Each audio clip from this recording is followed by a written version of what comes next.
시드스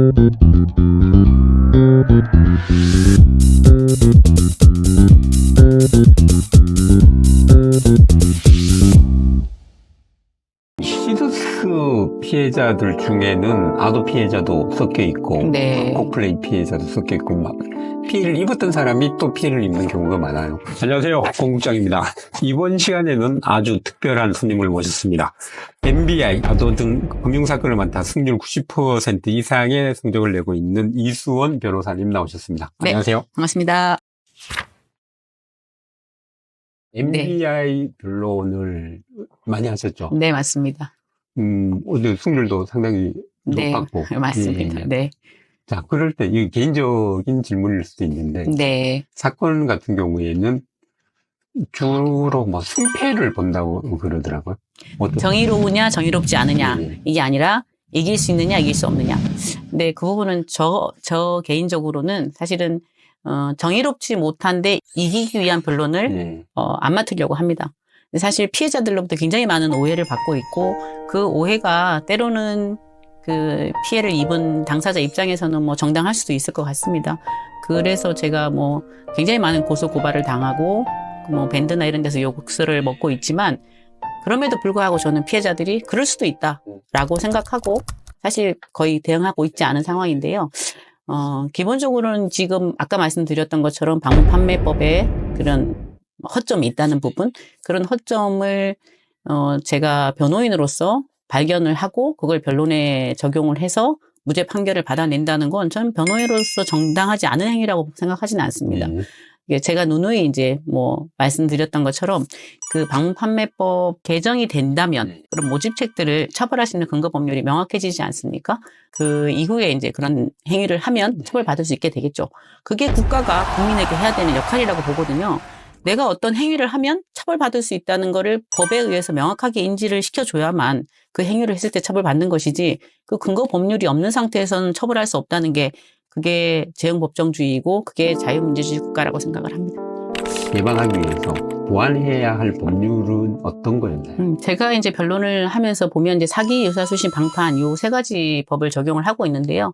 방문 판매 등에 관한 법률이 지금 현재 그 규정으로 이렇게 세팅이 됐다 그래야 될까요? 그게 2007년도입니다. 근데 그 이후에 이제 2009년에 비트코인이 나오게 되고, 그 이후에는 지금까지 한 15년 정도 세월이 흐르면서 사실 가상화폐 세상이 되지 않았습니까? 그러다 보니까 그 과정에서 가상화폐로 인한 범죄가 굉장히 많이 벌어졌고, 피해 규모도 예전과는 상상할 수 없는 정도로 거의 대부분 조단이라고 하고 있는 상황인데요. 그럼에도 불구하고 방문판매법에서는 이제 규율하는 대상이 재화나 용역으로 한정되어 있고, 아까 말씀드린 것과 같은 판매업자와 판매원의 문제점도 있지 않습니까? 그래서 이 가상화폐가 과연 재화나 용역에 포함되는지에 대한 명확한 규정을 방문 판매 등에 관한 법률에 둘 필요가 있지 않나, 이런 생각이 듭니다. 그러다 보니까 사실 재화나 용역으로 규정을 하다 보니까 이 방문 판매법을 적용해서 기소를 하게 되면 가상화폐가 재화나 용역이 포함되는지에 대한 논의가 될 수밖에 없고, 사법부에서도 어떤 하급심 판결에서는 재화나 용역에 포함된다, 또는 어떤 하급심 판결에서는 재화나 용역에 포함되지 않는다, 이런 엇갈린 판결들이 나오고 있고요. 대법원에서는 아직 사실 방문판매법에서 재화나 용역에 가상자산이 포함되는지에 대한 명확한 기준을 제시하지는 않고 있어서 그 부분에 대해서도 제가 계속해서 대법원에 그런 요청을 하고 있는 상태입니다. 명확한 규정을 만들어주고 그 규정에 따라서 결국에는 입법부가 또 움직여야 되지 않은가, 이런 생각이 들고요. 가상화폐가 금전이 아니라면 가상화폐를 수수하는 건 금전의 수수가 될 수 없고, 따라서 유사수신행위로 처벌할 수 없겠죠. 그렇다면 유사수신행위법에서도 그 금전의 수수로 제한할 것이 아니라 가상화폐를 포함시키자, 이런 논의가 있을 수 있고요. 다만 이제 가상화폐는 워낙 변동성이 큰 것이다, 자산이다 보니까 그 부분을 유사수신행위법으로 굳이 규율할 필요가 있는 게 아니라 그게 이제 특검법 같이 이렇게 별도의 법률로 만들어서 처벌하거나 규제하거나 또는 보호할 수 있다라고 보여집니다.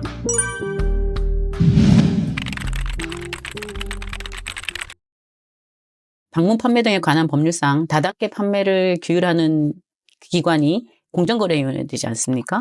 그래서 공정거래위원회에 조회를 했습니다. 가상화폐가 재화입니까? 용역입니까? 이렇게 물어봤습니다. 그랬더니 공정거래위원회 답변이 계속 논의 중에 있기 때문에 잘 모르겠습니다, 이렇게 답변이 왔습니다. 그런 공정기관조차, 그걸 다루는 기관조차 답변할 수 없는 정도인데 일반 국민들이 그걸 명확하게 인식하고 이게 내가 하는 행위가 처벌 규정에 해당되는지 여부를 알아서 판단한다는 건 좀 어렵지 않나 싶거든요. 그럼 지금 어쨌든 국민 전반에 만연하고 있는 네. 코인 관련 다단계 예, 결국 가장 큰 문제는 정부 기관의 직무유기 뭐 이런 걸로 볼 수도 있겠네요. 저는 입법 부작위가 직무유기다 이렇게 보고 있거든요. 일단 국회의원이 네, 맞습니다. 그리고 이제 그런 또 어떤 한계가 아니면 수사기관은 사실 이게 초반에 가상화폐 관련된 다단계들은 외국 기업들이 한국에 들어와서 사업을 했습니다. 그럼 외국 기업의 대표들, 운영진들, 그 수사기관이 잡아야 되지 않습니까? 대한민국 국민을 상대로 하는 외국인의 범죄는 대한민국 수사기관이 나서서 체포하고, 인도받고 처벌해야 합니다. 그렇지만 그걸 수사기관이 그런 역할을 하기가 힘들다 보니까 결국에는 한국에 있는 모집책들만 데려다가 그 책임을, 피해의 책임을 결국 전가한 경우라고 보여지는데 그러면 그게 국가가 해야 될 일은 아니라고 보여지거든요. 그렇죠. 그 범죄로 인한 피해가 발생된 것도 국가의 입법 부작위이고 그리고 수사기관이 제대로 운영진들 잡을 수 없으니까 그것도 다른 국민에게 전가하고 이런 행태가 반복되는 거는 빨리 근절돼야 되지 않을까 싶습니다. 일단 단도직입적으로 묻겠습니다. KOK 과연 처벌할 수 있는가? KOK가 2021년경부터 아마 영업을 한 것으로 알고 있는데요. 결국은 뭐 소송을 하고 어쨌든 뭐 비대위가 꾸려지고 뭐 해도 결국 내 재산을 다시 찾기는 힘들다. 매우 어렵다 이렇게 네. 생각이 듭니다. 일단 단도직입적으로 묻겠습니다. 저희 이제 신문에서도 관심을 가진 부분인데 KOK 과연 처벌할 수 있는가? 네, 그 KOK가 2021년경부터 아마 영업을 한 것으로 알고 있는데요. 특정 금융거래 정보의 보급을 이용 등에 관한 법률이 2020년 3월 24일에 개정되면서 가상자산에 대한 신고 의무를 규정을 하고 이 신고 의무에 위반한 가상자산 사업자를 처벌하는 규정을 신설을 하였습니다. 신고를 하지 않고 가상자산 사업을 한 것이 분명하기 때문에 그 KOK 사업자들, 운영진들을 처벌할 수 있지 않을까 싶습니다. 그 처벌의 범위는 어떻게 사업자, 소위 사업자라고 하는 모집책까지 확대될 수가 있을까요? 특검법을 적용하면 예. 아마 모집책들에 대해서도 처벌이 가능하지 않을까 싶습니다. 그러면 KOK 같은 경우에는 이제 처음에 설립해서 운영하다가 미디움 재단에 이제 판 거죠. 팔았는데 자 그러면 처벌의 범위가 KOK까지 미치느냐 아니면 미디움 관계자들만 처벌 대상이 되는지. 그 KOK가 원래 이제 만들어질 때 예. 그 범죄 행위가 시작된 것으로 볼 수 있고요. 예. 미디움 재단에 그 양도를 했다고 하더라도 그 KOK 재단의 범죄 행위가 중단된 게 아니라 계속 이어지지 않습니까? 그런 경우에는 이제 승계적 공동정범의 법리가 있어서 그 범행을 중단시키지 않는 이상 그 전체에 대해서 책임을 져야 될 수 있고요. 미디움 재단 같은 경우에는 그 인수한 때로부터 아마 책임을 지게 될 텐데 제가 파악하기로는 아마 처음부터 공모관계에 있지 않았나 하는 의심이 들고 있고 또 한편으로는 이 어떤 그 범죄 행위를 한 이후에 자기 책임을 모면하기 위해서 형식상 양도라는 그런 걸 취하는 경우들이 있어서 아마 수사에서 분명하게 밝혀져야 되지 않을까 싶습니다. 수사를 시작한 지 1년이 넘어가고 있는데 뭐 소위 말하는 꼬리를 못 시키는 이유는 뭐 때문일까요? 일단 가상자산을 이용하고 해외 거래소, 그다음 국내 거래소들 이용을 해서 아마 가상자산에 대한 자금 세탁 행위가 굉장히 많이 이루어진 것으로 보이더라고요. 그러다 보니까 정확한 가상자산의 기속 주체 이런 걸 찾지 못한 게 아닌가 싶은 생각이 들고요. 그래서 가상자산과 관련해서는 좀 그 가상자산에 특화된 수사팀이 필요하다 이렇게 보여집니다. 왜냐하면 그 가상화폐들의 트랜잭션을 정확하게 파악을 해서 현재 그 가상자산이 잠겨 있는 주체를 파악을 해야 될 것 같고요. 그렇게 된다면 뭐 얼마 지나지 않아 이제 수사 결과가 나오지 않을까 싶습니다. 그런 데다가 아울러서 이제 특검법 제가 좀 전에 말씀드렸는데요. 특검법을 지금 시행된 지가 2년 6개월이 지났습니다. 2년 6개월 이상 지났는데 현재까지는 특검법을 적용한 사례를 전혀 보지를 못했거든요.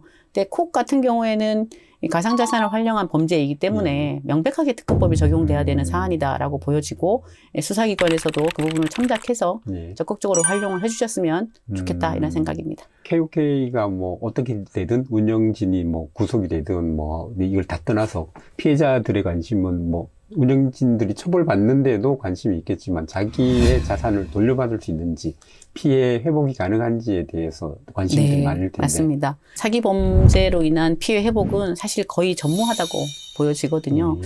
그래서 사기를 당하지 않는 게 가장 좋고 사기를 당했다면 가장 빨리 거기서 이탈하는 것이 중요하다고 보여집니다. 실제로 그 고소를 해서 네. 돈을 받은 사례들을 별로 보지 못했고요. 제가 상담을 오면 이렇게 말씀을 드리거든요. 피해자분들한테는 처음부터 계획적으로 사기를 친 사람이라면 당연히 돈이 있어도 어딘가에 숨겨놨을 것이고 그 숨겨진 재산을 찾기는 굉장히 어려울 것이다.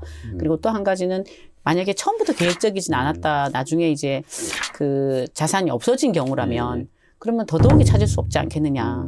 그렇기 때문에 이 범죄 피해를 알게 된 직후에 바로 이탈을 해야 하고 그 사기 단체로부터 이탈을 해야 하고 그다음에 피해 구제를 위한 노력과 관련해서는 사실 피해 구제보다는 다시는 이런 피해가 발생되지 않도록 하는데 중점을 맞춰야 된다 이런 말씀을 드리고 있습니다. 그러니까 결국은 뭐 소송을 하고 어쨌든 뭐 비대위가 꾸려지고 뭐 해도 결국 내 재산을 다시 찾기는 힘들다. 매우 어렵다 이렇게 생각이 듭니다. 그러면 이제 또 이제 판매원들 이게 다단계니까 뭐 돈을 보낸 사람한테 또 민사든 형사든 소송을 할 수 있잖아요. 네네. 개인 간의 소송도 뭐 적지 않게 굉장히 많이 벌어지는 것 같죠. 빈번하게 일어나고 있습니다. 근데 개인 간의 소송은 사실 제가 이제 그 모집책들의 상당수를 제가 변론을 하고 있다 보니까 그런 차원에서 드리는 말씀이기보다는 모집책들도 똑같이 투자자이고 사실 그 피해자들이 준 모집책에게 준 돈은 모집책에게 그대로 있다면 그 모집책으로 돌려받을 수 있겠지만 모집책들 또한 계속해서 투자를 이어나가서 그리고 굉장히 중요한 많은 가상화폐 사건들에 있어서는 구매 대행을 하는 경우로 알고 있거든요. 그렇죠. 그것과 관련해서 이제 특검법에서는 명백하게 그런 구매 대행을 하는 경우 또는 알선하는 경우, 중개하는 경우 이런 경우까지 다 처벌할 수 있게 되어 있거든요. 그러니까 앞으로는 이 방송을 보시는 분들께서는 가상화폐 구매 대행해 주시면 돈 받아서 다 사주시더라도 처벌받을 수 있다. 명확하게 아시고 대처를 하셨으면 좋겠습니다. 그리고 가장 많은 케이스가 이제 이 사업이 좋아. 돈을 넣어 하고 대신 이제 돈은 받지 않고 돈을 넣게 하는 거죠. 직접 넣게 하는 경우. 네, 네. 대부분이 그렇게 네, 보호하면 맞습니다. 이제 처벌을 피할 수 있다. 네. 이렇게 알고 있거든요. 근데 그 부분은 처벌을 피할 수 있다는 관점보다는 지금 현재 저희가 이제 다단계와 관련된 규제하는 법률이 방문 판매 등에 관한 법률이지 않습니까? 거기에서는 그러니까 다단계 판매업자와 다단계 판매원을 명확하게 처벌 규정을 다르게 두고 있습니다. 다단계 판매업자는 공정거래위원회나 시도지사에게 등록을 해야 하고 다만 다단계 판매원의 경우에는 다단계 판매업자에게 등록하도록 되어 있거든요. 다단계 판매업자에게 등록한다는 건 본인이 모집책이 된다는 의미지 않습니까? 근데 그렇죠. 그 다단계 판매업자가 무등록인지 등록인지를 가리지 않아요. 그러니까 무등록 판매업자에게 등록한 판매원들은 처벌할 수가 없는 거죠. 그래서 그게 가장 큰 문제점이고 그 부분에 대해서는 2023년 2월 2일에 관련해서 이제 전봉민 의원 대표 발의로 방문판매법 개정 법률안이 제출이 됐습니다. 그래서 국내에서 무등록으로 활동하는 다단계 판매 업체에서 만약에 모집 활동을 한다. 그러면 무조건 다단계 판매업자랑 동일한 형으로 처벌할 수 있는 그런 근거 법률을 마련하게 된 것이죠. 그렇지만 이제 개정 법률안이 계속 계류 중이고 이제 그 국회에서 논의조차 되고 있지 않아서 안타까운 마음이죠.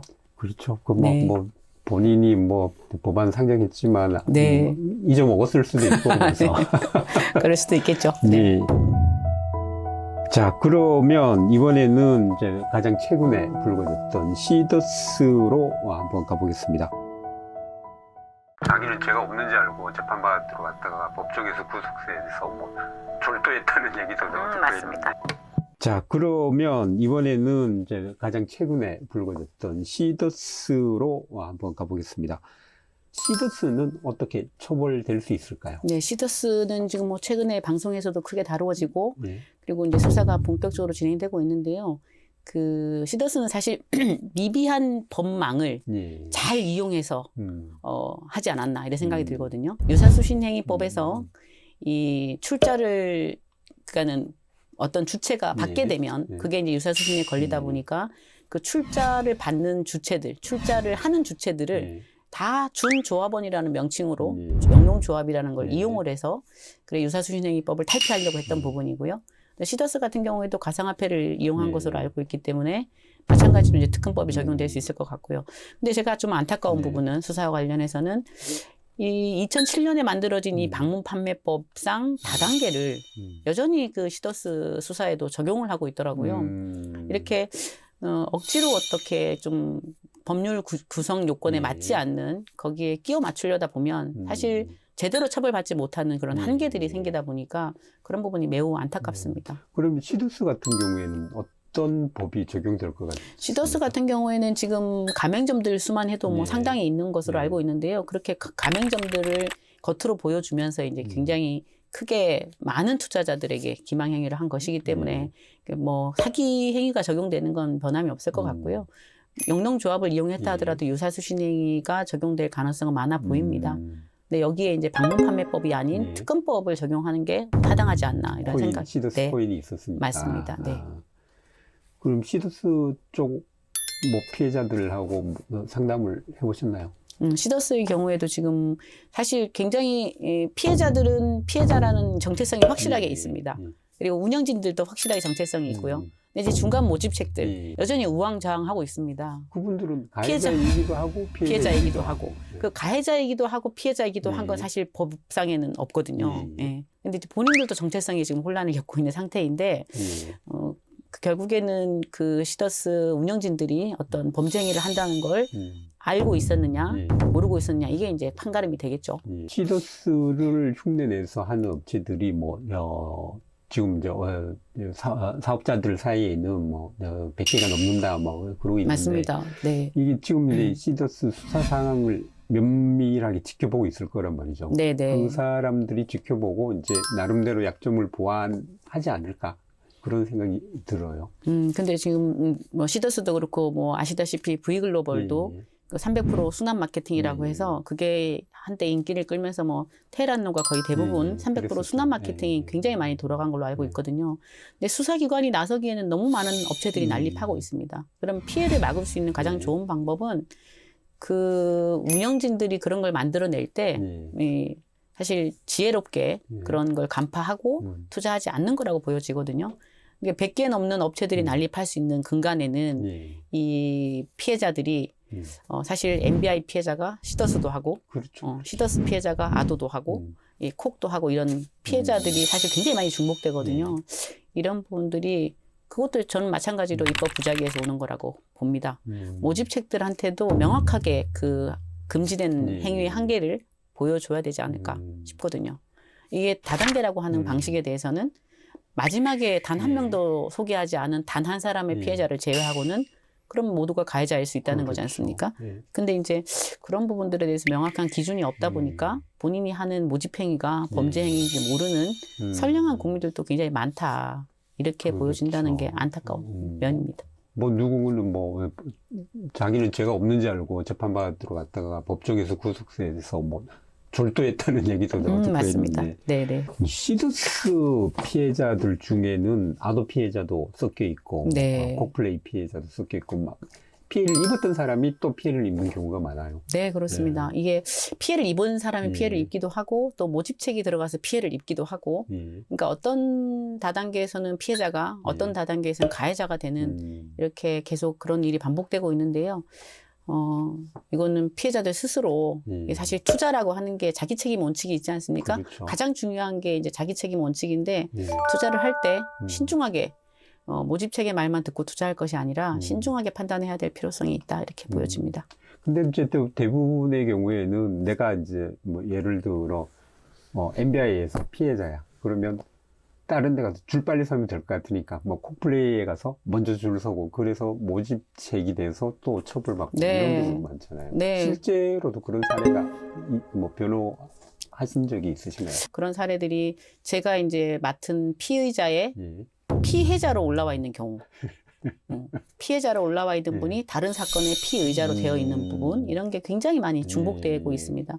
심지어 V글로벌에서 최고 직급이신 분이 아도의 피해자가 돼 있거나 MBI 고소인들 중에 아마 시더스 피해자가 상당히 많이 있는 것으로 알고 있는데요. 시더스는 사실 MBI가 내세웠던 그런 소비와 그 소비와 투자의 이런 선순환 제도, 자원의 선순환 프로그램 이런 걸 내세우는 점에서는 사실 동일한 프로그램이거든요. 그래서 그 동일한 프로그램에 왜 또 속을까 하는 의구심이 들었고요. 그런 분들 같은 경우에는 제 개인적인 생각입니다만은 같이 범죄단체를 구성해서 같이 범죄를 도모하다가 일부는 돈을 벌고 일부는 돈을 못 벌고 그래서 범죄자라는 뭐 측면에서는 똑같은 거 아닌가 하는 그런 생각이 들어요. 지금 현재 뭐 피해자들 입장에서는 네. 모집책들이 다 공범이다라고 보고 있지 않습니까? 근데 모집책이라고 하면 그게 뭐 최상위 모집책이든 최하위 모집책이든 그래서 단 한 명이라도 모집했다면 모집책이 될 거고 그런 관점에서 보면 지금 국장님 하신 말씀처럼 범죄단체 이론이 서로 가해자, 피해자라고 주장하는 것과 마찬가지인데요. 문제는 하나의 다단계만 놓고 보면 그렇게 되지만 네.